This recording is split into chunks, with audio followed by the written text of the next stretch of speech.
I'm gonna start with 3 years old, because at 3 years old is the earliest I can remember. It's kind of crazy. I don't think many people can remember when they were 3 years old.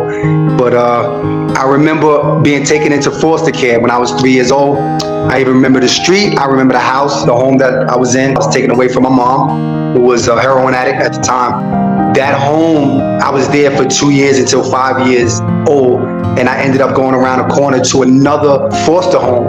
I was touched in that first foster home. I was touched by a woman.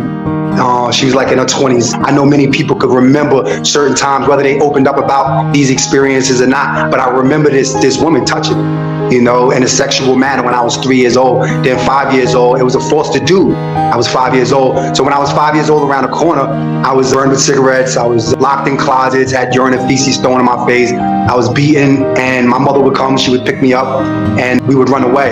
I didn't start really complaining until later on. I didn't know what was right and what was wrong, because as children, we don't know what experiences are right and wrong. We don't have no moral code at that time, and that's why we need our parents, our moms and dads, right? Amen, amen. We were saying this in our prayer group that, we've heard a lot about the little girls being molested, but not so much from the little boys being molested.